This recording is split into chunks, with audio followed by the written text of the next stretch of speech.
Halo Sobat Bisnis, sektor jasa keuangan perlu mawas diri dengan hadirnya Undang-Undang PPSK dan saat ini sudah ada kemudian undang-undang atau aturan turunannya. Tentunya tahap demi tahap aturan ini telah diturunkan, terbit dan juga bahkan ada yang sudah berlaku. Tentunya harapannya dengan hadirnya undang-undang turunan ini dapat memberikan peta baru dan juga strategi baru bagi sektor jasa keuangan. Utamanya yakni adalah memberikan keamanan bagi konsumen sendiri dan juga memberikan ketahanan bagi sektor jasa keuangan. Inilah Fokus Bisnis.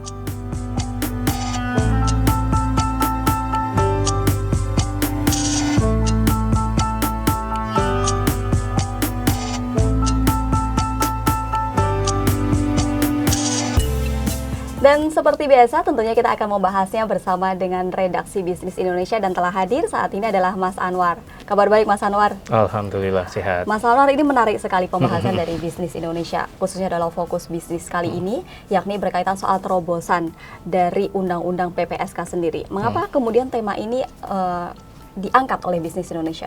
Baik, terima kasih Mbak Rin.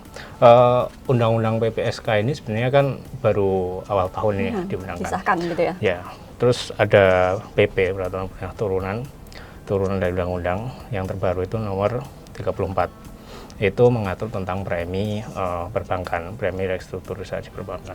Sebenarnya ini bukan isu baru, karena sejak 2016 sudah ada Undang-Undang nomor 5, itu juga membicarakan soal premi restrukturisasi perbankan. Cuman itu kan seharusnya diterapkan 2020. Tapi pemerintah atau regulator belum bisa menerapkan, dan dengan undang-undang baru ini itu mulai akan diterapkan.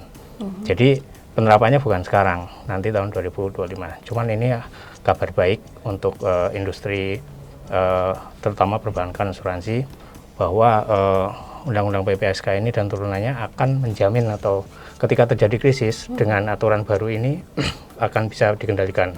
Jadi krisis ekonomi akan ada akan semacam bisa diprediksi gitu. Gitu. Ini semangatnya tentu saja kita belajar dari pengalaman di tahun 98 berkaitan soal krisis, kemudian ada BLBI dan lain sebagainya untuk penyelesaiannya begitu kan. Ini adalah sebuah cara untuk melakukan preventif sendiri. Lantas kemudian bagaimana dari aturan ini, aturan turunan yang sudah diterbitkan gitu kan, itu bagaimana kemudian akan mengatur premi-premi tersebut kepada perbankan-perbankan dan apa kemudian dampak yang akan terjadi kepada perbankan maupun kepada konsumen. Betul, premi restrukturisasi perbankan ini otomatis akan menambah beban dalam tanda kutip iuran yang dibayarkan oleh perbankan. Dalam hal ini premi restrukturisasi perbankan dibayarkan ke LPS, padahal sebelumnya sudah ada iuran atau premi lain, iuran lah ke LPS. Jadi akan ada tambahan premi yang dibayarkan oleh perbankan ke LPS. Tapi di sisi lain bahwa premi ini juga akan membebankan kepada nasabah ketika perbankan itu memiliki margin atau keuntungan yang tipis. Tapi dalam beberapa temuan dari Bisnis Indonesia dalam laporan khusus bahwa kalau misalnya bank-bank besar yang memiliki margin tinggi atau margin besar, tentu akan nggak jadi masalah penambahan premi ini. Nah, kemudian yang bank-bank kecil sendiri seperti apa Mas responnya? Ya, bank kecil itu akan menjadi persoalan ketika terutama temuan bisnis itu ada bank daerah ya. Karena bank daerah itu punya kewajiban memenuhi kewajiban modal 3 triliun. Pertama itu. Terus mereka harus iuran ke OJK, terus LPS dan premi ini. Mereka akan tentunya akan menghitung ulang ya. Ketika ada tambahan premi ini akan dibebankan kepada suku bunga. Artinya suku bunga akan berubah gitu. Mungkin ada ditambah sedikit, tapi itu hitung-hitungannya masih dikalkulasi sama pihak perbankan. Oke, lantas kemudian ketika kemudian dana itu kemudian sudah terkumpul, kemudian ada 1-2 bank kemudian mengalami krisis gitu. Bagaimana kemudian mekanisme dari aturan ini kemudian dapat menyalurkan dari temuan bisnis seperti apa? Ya, betul. Ini gambarannya seperti krisis 98 di mana waktu itu sekitar 400 triliun yang dikucurkan sama negara, uang negara. Nah, konsep yang sama berlaku untuk premi restrukturisasi ini. Ketika nanti uang-uang itu terkumpul akan digunakan untuk memberikan likuiditas bagi perbankan yang mengalami masalah atau persoalan likuiditas.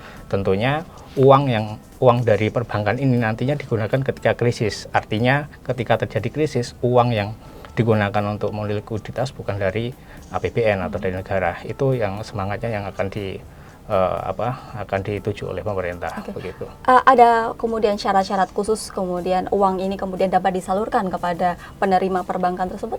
Ya, kalau sejauh ini kan itu diharapkan tidak terjadi gitu kan? Tapi kalau worst yang kemudian terjadi gitu. Untuk di masa mendatang ya, krisis ekonomi kemungkinan entah tahun berapa, karena ada siklusnya 7 tahun atau berapa tahun itu. Cuman dalam aturan itu ada tugas dari LPS untuk memberikan kepada bank yang sedang dalam penyehatan. Bank dalam penyehatan ini mempunyai kriteria tertentu, misalnya mereka punya persoalan likuiditas, mungkin dalam krisis atau tidak, tapi ada mekanisme yang harus dipatuhi. Mereka harus bekerja sama, LPS akan bekerja sama dengan OJK. Nah, bank ini melakukan permintaan ke OJK yang menganalisis bank ini layak untuk mendapatkan uang atau dana penyehatan dari LPS atau tidak. Kemudian ketika itu visible baru diberikan kepada LPS. Nah, LPS baru menentukan apakah bank ini mendapatkan dana penyehatan atau tidak. Itu terpisah dari premi ini gitu. Berbicara soal perbankan, tadi berkaitan soal premi, dan ini juga untuk pengaturannya sendiri tidak hanya perbankan, tapi juga asuransi gitu kan. Nah, ini ada wacana kemudian akan dilakukan klasifikasi. Nah, temuan bisnis seperti apa? Ya, selain perbankan ada asuransi merupakan industri yang terbesar kedua setelah perbankan ya di tanah air. Klasifikasi ini masih digodok oleh OJK bersama asosiasi dan pelaku industri asuransi, karena akan ada klasifikasi itu mirip dengan perbankan. Perbankan memiliki klasifikasi berdasarkan modal inti KPMI 1, 2, 3, 4. Nah, untuk asuransi ini masih disempurnakan, mungkin masih dibahas akan menggunakan acuan apakah modal, solvabilitas itu tingkat kesehatan asuransi atau dari aset gitu kan. Asosiasi Asuransi Jiwa Indonesia itu mengusulkan berdasarkan ekuitas, berarti modal sekarang itu untuk perusahaan asuransi konvensional 100 miliar. Itu akan diusulkan ditingkatkan secara bertahap sampai sekian, kalau nggak salah 2025 260 miliar atau 250 miliar. Dan konvensional itu untuk untuk ekuitasnya 50 miliar itu akan ditingkatkan.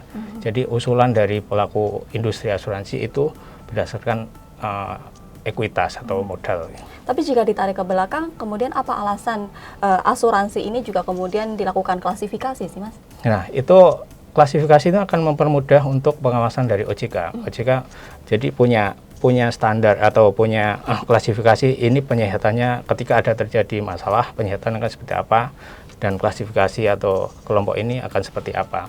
Tapi itu menjadi dilema karena klasifikasi itu kan berdasarkan modal tertinggi. Modal tertinggi artinya kepercayaan masyarakat terhadap asuransi tinggi. Nah, artinya orang akan membeli asuransi dengan klasifikasi tinggi. Bagaimana dengan yang rendah? Apakah percayaannya itu nggak setinggi dengan klasifikasi tinggi? Itu yang menjadi dilema sekarang.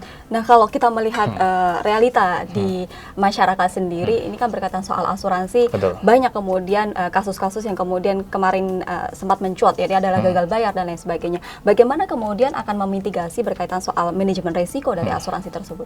Ya, manajemen risiko sebenarnya mereka itu sudah perusahaan sudah ada manajemen risiko, manajemen masing-masing. Cuman karena pelaksanaan mungkin ya sekarang masih belum ada klasifikasi dari otoritas. Mungkin ada yang masih rugi, terus masih yang masih levelnya kecil. Itu resikonya mungkin tidak pengawasannya masih kurang. Jadi dengan adanya pengaturan dengan undang-undang PPSK yang baru ini mungkin akan lebih bisa di manajemen risikonya lebih baik ke depannya begitu. Tentu juga menjadikan asuransi juga lebih berkembang begitu ya dengan adanya regulasi ini tentunya. Betul, artinya kepercayaan masyarakat meningkat dan mungkin pembeli atau produk-produk asuransi yang dijual oleh perusahaan asuransi akan lebih tinggi karena masyarakat lebih percaya.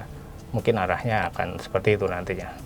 Tentu harapannya dengan hadirnya undang-undang turunan dari UU PPSK ini dapat memberikan pengaturan lebih jelas berkaitan soal peta dari industri keuangan dan utamanya yakni adalah memberikan melindungi konsumen atau masyarakat. Terima kasih sekali Mas Anwar atas waktunya dan tentu saja ulasan kami ini terbit di harian Bisnis Indonesia setiap hari Senin yang mengulas beragam isu ekonomi dan juga bisnis secara mendalam. Sobat bisnis jangan lupa untuk berlangganan e-papernya. Sampai jumpa.